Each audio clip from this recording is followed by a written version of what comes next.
When the enemy starts to attack your house, finances, your kids, your mind, whether it be on your faith, do not turn away from God. It's so easy when the enemy begins to attack. The first thing you think about, God does not love you anymore. God has forsaken you. If God loved you, then why is he allowing you to go through this persecution or this attack or this bad time? And that is exactly what the enemy wants. He wants to shake your faith so bad that you literally run away from God, then run to God.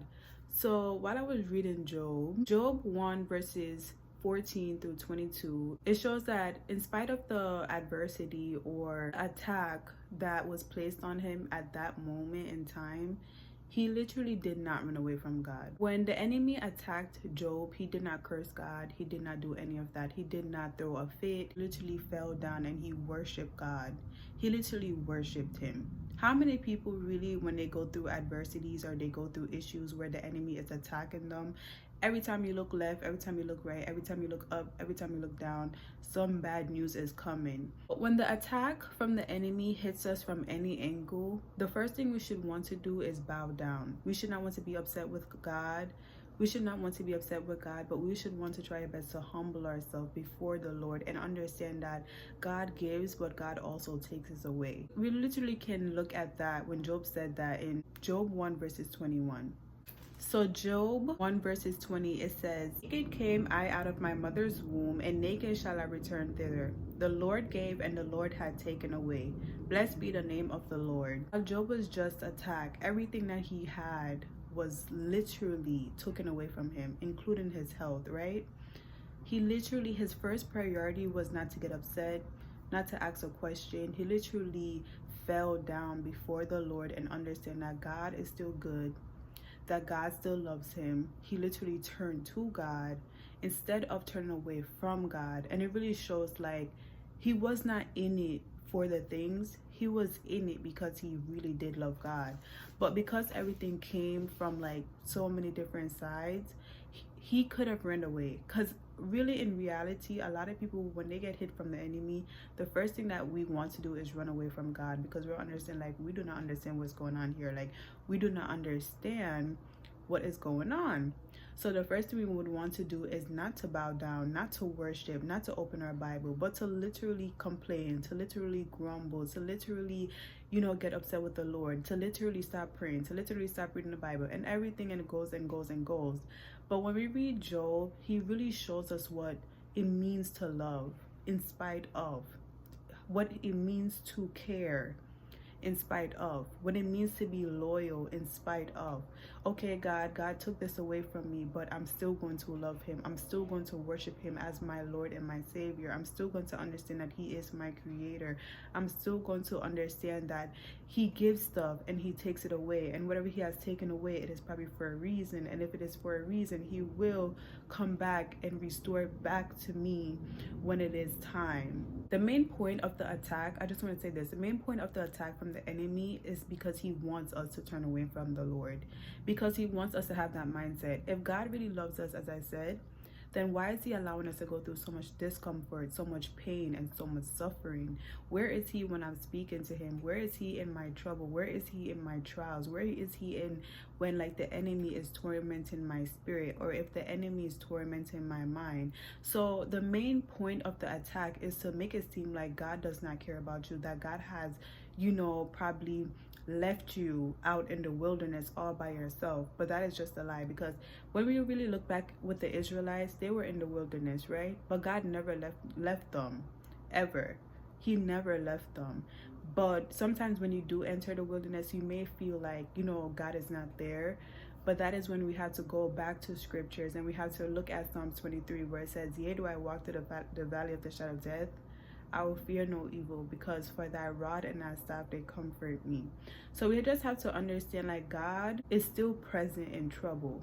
Just because he's quiet does not mean he's not working. Just because he's quiet does not mean that he does not care. Just because he's quiet does not mean like he has taken off his hands off of you. So the enemy also uses the fact like, just because God has placed a hedge of protection around us, that means that's the reason why we worship God, because of the fact that God may provided a roof over our head, shoes on our feet, clothes on our backs, right?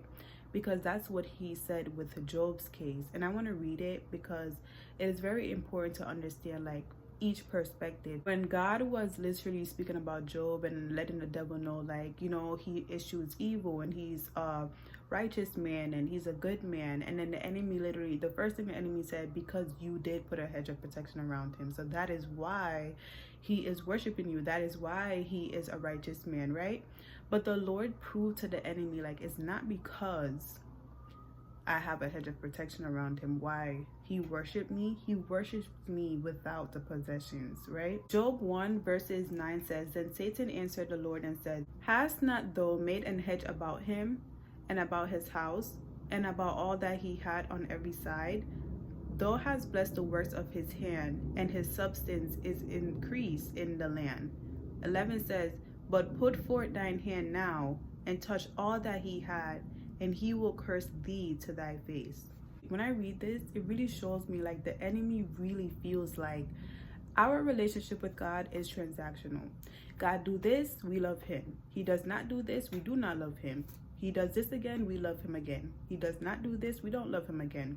So when I get it, it just shows me like the enemy feels like we cannot love God without. The devil does not know what love is. God knows what love is. God's love is perfect. God's love is gentle. God's love is kind. God's love is long-suffering. So God teaches us what love is. He shows us what love is through his character. And it really shows like the enemy feels like we won't love God when, you know, God strips us away from things. And because God knows who we are, because he created us, he knows what he has placed down in the inside of us. He knows exactly what we will do and what we will not do. There are some people out there who will love God through it all, no matter what they have faced. And there are some people that they will turn away from God. But that is not no surprise to the Lord. He knows everything because he is God. Just to add on to that, there are a lot of people out there who love God, whether they live in a mansion or whether they live in a one-bedroom apartment, whether they get $1 million for the month or whether they are living paycheck to paycheck, whether they are sick or whether they're healed. There's literally people, in spite of the circumstance, they really do love God. It really does not matter about the possession. Not saying that when things get rough they do not question him sometimes, because we all question God when things start to go left, because we in our human minds cannot understand, cannot comprehend what is like the purpose. But as we know, God's ways is not our ways. Thoughts are just not our thoughts. So we may not understand why he's allowing us to go through suffering, go through pain, because he does allow it. The enemy cannot touch you if God does not give him the permission to touch you. So that is something that, you know, he allows us to go through certain things for a certain reason, but we will not understand all the time. But the only thing that we can do is trust and believe and have faith. Like, God literally said he would not leave me. Like, it looks like he has forsaken me. It looked like the weapons are prospering. It looks like the weapons are about to prosper. And it's like, where is God? So that is why it's so important to hold on to the Lord's word, because that's really all we have is his word. Yes, we have him too in spirit, but we only have his word because it really walking by faith. It's not like we can see him. Not saying like he cannot present himself to you, whether it's in a dream or just like present himself to you, because it is the Lord. But I'm just saying we have his word. And one of my pastors, he was preaching a sermon, and it was literally one of the things I remember is he said, you guys are too old, well, to not believe that God can do it. And we are too old to understand like God has done it so many times for us before, and then we're literally old now to recognize that God has did so much stuff for us, and we still question God, knowing that God is a God that lies not, knowing that God is a promise keeper. So when I really look at it, it really helps me a lot when I hear that, because it's like we are too old to really keep questioning, is God really going to come through for us? Does God really love us? Will God provide for us? Because he has been doing it. He's doing it right now. So what type of question is that? So when the enemy tries to attack you in any area of your life, or he tries to even kill you, because he will try to kill you at some point, just remember, like, do not run away from the Lord. Run to God. He is the one that can protect you from the hands of the enemy. You cannot protect yourself only God, just like Job did. He literally ran to God, and that was the right person he ran to, because it really showed the enemy. The first time when Satan touched Job, he literally ran to God.